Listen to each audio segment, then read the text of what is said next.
गोस्वामी तुलसीदास को जब एक मुगल बादशाह ने कारागार में डाला तो एक चमत्कार हुआ। शहर के सारे बंदरों ने मुगल बादशाह के दरबार में धावा बोल दिया। मध्यकालीन हिंदी साहित्य के महान राम भक्त गोस्वामी तुलसी एक महान कवि थे। उन्होंने ही रामचरितमानस और हनुमान चालीसा जैसे प्रसिद्ध ग्रंथों की रचना की थी। कुछ लोग उन्हें रामायण के रचयिता महर्षि वाल्मीकि का अवतार मानते हैं। गोस्वामी तुलसीदास का अधिकांश जीवन बनारस और अयोध्या शहर में बीता। उन्होंने बनारस में संकट मोचन हनुमान मंदिर की स्थापना की थी। काशी में राम कथा सुनाते वक्त उन्हें मनुष्य रूपी एक प्रेत मिला, जिसने उनको हनुमान जी का पता दिया। हनुमान जी से मिलकर वो आत्मविभोर हो गए। उन्होंने हनुमान जी से राम के दर्शन करवाने की आग्रह किया। हनुमान जी उनकी प्रार्थना से खुश होकर कहा, तुम्हें चित्रकूट में रघुनाथ जी के दर्शन होंगे। तुलसी भला इस मौके को कैसे छोड़ सकते थे। बस वो चित्रकूट की ओर चल पड़े। तुलसीदास का जन्म शुक्ल पक्ष के 7वें दिन सप्तमी योनि 11 अगस्त 1497 को उत्तर प्रदेश के सोरों गांव में हुआ था। तुलसीदास अपनी मां के गर्भ में 12 महीने रहने के बाद ही उनका जन्म हुआ था। जन्म के समय उनके 32 के 32 दांत विद्यमान थे। कहा जाता है कि एक बार मुगल सैनिक उनके मठ की ओर आते दिखे। मठ के लोग घबरा गए और तुलसीदास जी को बताया।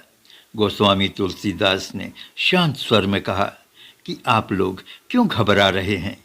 अगर इस मठ पर कोई परेशानी आने वाली है तो हम पहले से ही क्यों घबराना शुरू कर दें।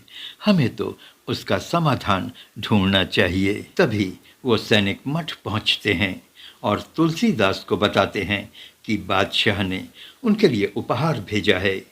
तुलसीदास ने कहा, भला बादशाह उनको क्यों उपहार देने लगे। इस पर सैनिकों ने कहा कि आप एक चमत्कारी बाबा हैं। कुछ दिन पहले आपने किसी मरे हुए व्यक्ति को जिंदा कर दिया था। बादशाह सलामत आपसे मिलना चाहते हैं और आपका सम्मान करना चाहते हैं।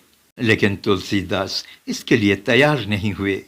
उन्होंने सिपाहियों से बादशाह का उपहार लेने से मना कर दिया। बादशाह के दरबार में जाने के लिए तैयार नहीं हुए। उन्होंने सिपाहियों से कहा कि वह चमत्कारी बाबा नहीं हैं और न ही उन्हें धन में कोई दिलचस्पी है। वो तो बस प्रभु राम की भक्ति में ही लीन रहना चाहते हैं। प्रभु राम की भक्ति ही उनका धन और धर्म है। मुगलिया सैनिक तो लौट गए, लेकिन मुगल बादशाह गोस्वामी तुलसीदास से काफ़ी नाराज़ हो गए और अपने सैनिकों को आदेश दिया कि वो तुलसीदास को बंदी बनाकर उनके सामने दरबार में पेश करें। बादशाह का आदेश सुनते ही मुगलिया सैनिक हरकत में आ गए।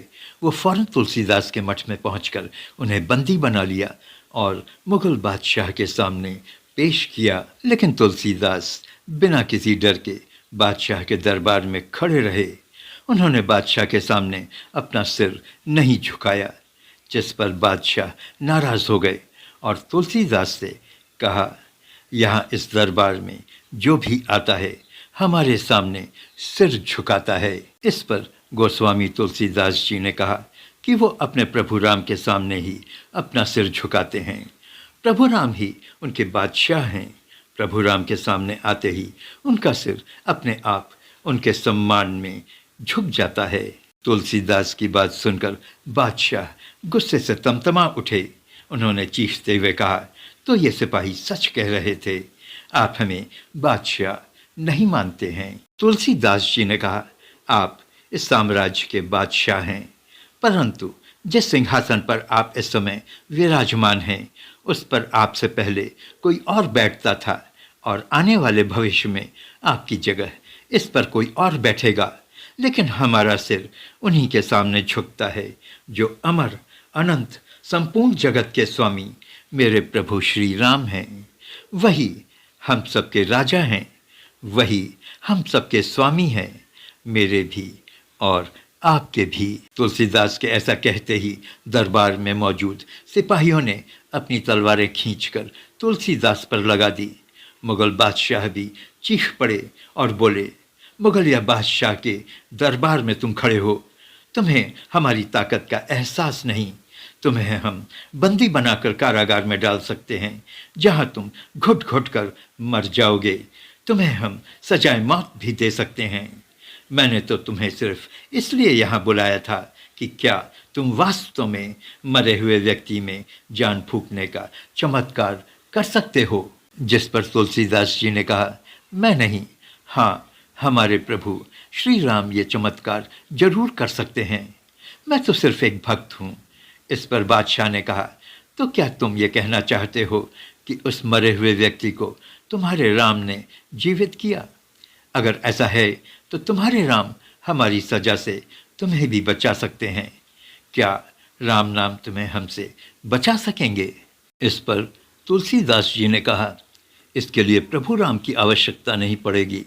इसके लिए तो उनके परम भक्त श्री हनुमान जी ही काफ़ी होंगे।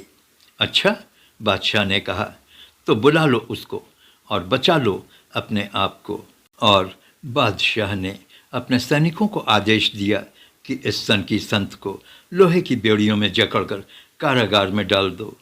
मैं भी देखता हूँ इसे बचाने कौन आता है। बादशाह के सिपाही तुलसीदास जी को बांधना शुरू करते हैं। बेचारे तुलसीदास हाथ जोड़े हनुमान जी का स्मरण करने लगते हैं। सिपाही उन्हें खींचने की कोशिश करते हैं, लेकिन सब बेकार।